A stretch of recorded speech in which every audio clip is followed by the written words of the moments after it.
Sup y'all, welcome to the most extensive Mileena guide you're ever gonna see. This part is all going to be about her strength. So let's start it up. Her god string is stand 1 2. You wanna use this all the time, but you gotta know how to use it. Normally when you see stand 1 2 or when you throw out stand 1 2, you wanna wait until the overhead. If he hits, you can hit confirm for a full combo. You can go roll for some meter less damage. You can go up kick or spending 1 bar for some pretty good damage. We're gonna cover all of these in her combo section. One thing to note is if you're throwing this out, waiting to see if it hits, for the most part, if it is blocked, you're not going to do her follow-up naturally. But people have caught on to this, and so what they tend to do is flawless block the last hit. If that's the case, you're at negative 15. You are absolutely punishable. If you notice someone is flawless blocking your third hit, you're going to want to take a risk with either low side or you're going to want to go for the overhead to add in some extra option and keep them thinking. You're going to start also doing standing 1 to throw off their timing or doing cameos. If you have Kung Lao and you got low hat, you can do that. Although if they're on point, they're going to flawless block the third hit and still punish you, even if you do Kung Lao's low hat. So keep that in mind. Other than that, it's a really good string. The next string I want to talk about is her 4-1-4-4. 4-1-4-4 is her mid. It is a pretty good mid. It forward advances a little bit. Now, because it is a 4-1, if you try to beta punish, let's say you do standing 1 and then you backdash to see if they if they poke or they press a button and you want to come back with 4-1, you're generally going to get side. So because you're backdashing and then you're doing 4-1, you're going to get side. One way to avoid this is to backdash, press down, and then 4-1. So it's going to look like this. Oops. Like that. And that way you can avoid having the side come out. This string is really good. It pops you up a little bit, so it's really good for combos like in the Lavado, Scorpion cameo, some setups with Kung Lao, Orbiting Hat work on this.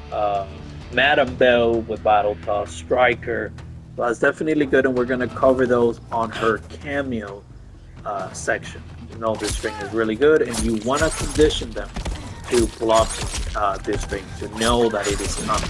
You want to make them scared of her having a mid, because otherwise you can't enforce your standing 1 pressure. Going over the next set of strings, let's start with standing 2, 1, 1 plus 3. Standing 2, 1, you generally want to use it versus opponents that stay right out of the stand 1 range.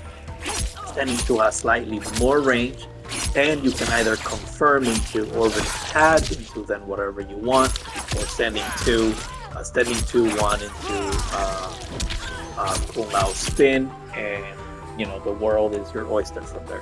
The ending can be used as a mix-up for side switch with the low side. It is reactable though, and you can up block the third hit, and you'll be minus a whole world of frames.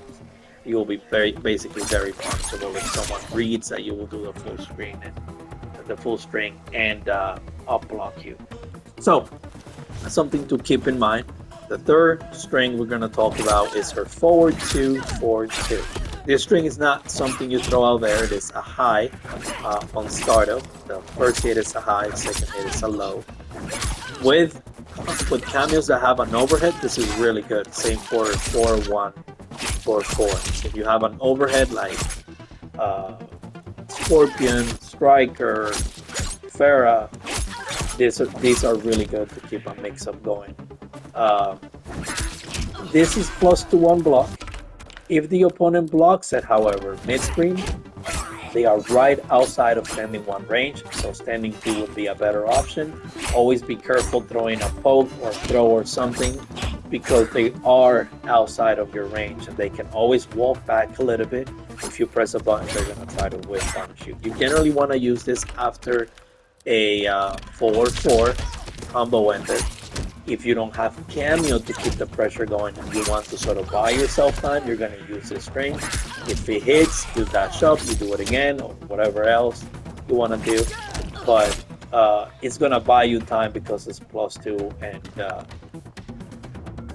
if you're in the corner, however, it is much, much stronger because it doesn't push you back after the string. You stay right in their face at +2. Now you're a much more advantageous situation. It's also good after your safe turns because they have to hold it. So keep those in mind.